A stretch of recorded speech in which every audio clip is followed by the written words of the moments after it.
Muling ikinagulat ng Senado ang isang panibagong inilabas na banta ng China sa ating teritoryo. Ayon sa nakalap nating impormasyon, formal nang inilabas ng China ang isang panibagong mapa na talagang nagpaalarma sa Pilipinas. Dahil kung dati ay 9-dash line lang ang sinasakop ng China, ngayon ay naging 10-dash line na, kung saan sinasakop na rin nila ang karagatan ng buong India. Dahil ayon sa China, pasok na sa kanilang national boundary ang buong South China Sea o West Philippine Sea. Inalmahan yan ni dating Justice Secretary Antonio Carpio.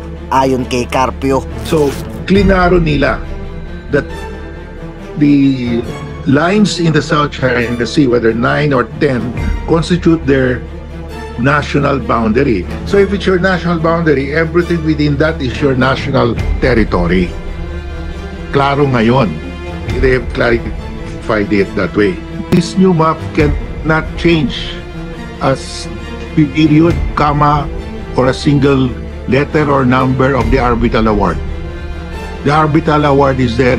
It cannot be changed by this map. Pero depensa ng Senado, pwedeng gamitin sa China ang inilabas nilang mapa dahil hindi sila pwedeng basta-basta magdeklara kung kailan nila gustong baguhin ng mapa, dahil baka sa susunod nilang pagdedeklara ay kabahagi na rin tayo ng China. I was the one who first made a statement about the 10-dash line yesterday. Kung nakikinig kayo dun sa hearing ng Commission on Appointments, di ba? Sinabi ko yung 10-dash line. Salamat sa na-pick up nyo rin. Tapos, I'd like to provide you copies of the maps issued by the Chinese government last 3 days ago. August 28 to be exact, the 10-dash line. Sa inyo na. Tigisa kayo. Bago yan. August 28, 2023. Today is August 31, 2023. First time yung narinig yung 10-dash line kahapon. Sinabi ko dun sa Commission on Appointments. Correct? Malaki. They not only disregarded the arbitral ruling but went 1 step, 3 steps, 10 steps ahead. Nandun na sa Taiwan Strait. Just goes to show, folks, just goes to show na yung sinabi ng MTRCB, no offense to MTRCB, yung Barbie daw, 8-dash line. Wala na yung 8-dash line, 10-dash line, 10-dash line. So, tama yung explanation ni SP kanina, that the wanton total disregard of PRC should not be condoned or tolerated by the international community. Hanggang doon lang tayo sa filing of diplomatic protest, no? Siguro, execute na natin yung sinabi ko last year, yung joint patrol, Japan, US, Australia, Philippines. Diba? Sinabi ko yung last year. Siguro, gano'n na. Also, tatandaan nyo yung ito off the record. Off the record. Dahil patay mo natin. Natandaan nyo yung sinabi ko last week, will intrude into their physical space, geographical space, di ba? Natandaan niyo yan? So connect the dots. We'll try to, as what SP said, we'll try to fast track the legislative measure that would call for the enactment of the Maritime Zone Bill. Parang merong kinreate na bagong Maritime Zone and Admiralty Committee. Yun ang tatrabahuin na mahirap at madugo yun. Yes, doon siguro kami magpo-focus ngayon. May kasabihan, no? Misery loves company. No? Dumami na yung miserable na yun sa buong mundo, hindi lamang ang Pilipinas. Sinakop na nila po yung India, merong border dispute din sila sa India.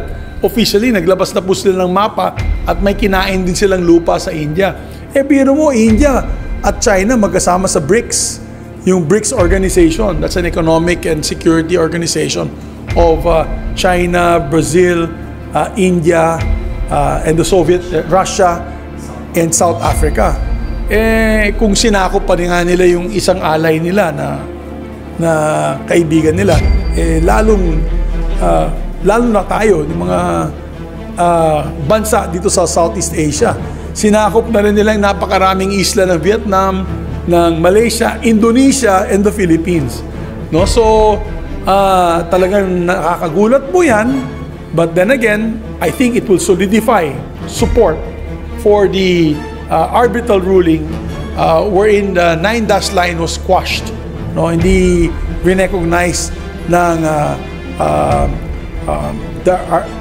the tribunal or the PCA itong 9-dash line nila. Ginawa na nga nilang 10-dash line, pinalaki pa, pinalawak pa. So I think this way we'll be able to galvanize more support from other countries. I think mas maraming bansa nang susuporta sa stand ng Pilipinas to condemn and to appeal to China not to follow that ridiculous 10-9 because it violates the sovereignty of not only the Philippines now, but several countries all around the region.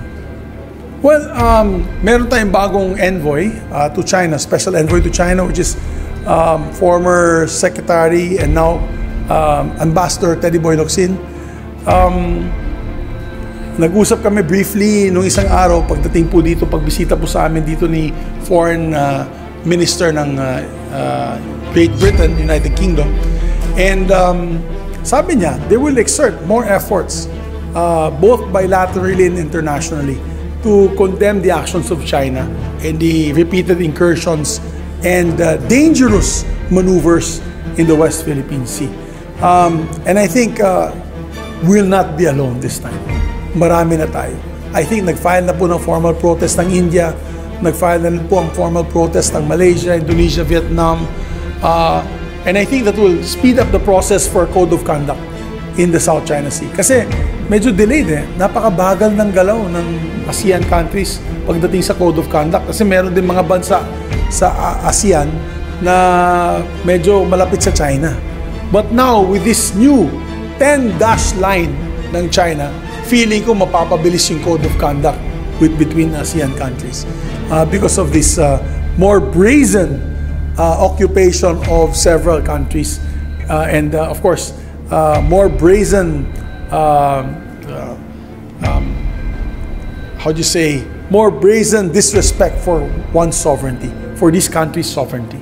Ngayon, ikaw bilang Pilipino, ano ang masasabi mo at reaksyon sa balitang ito? Mag-iwan ka ng komento sa ibaba at atin pong babasahin isa-isa.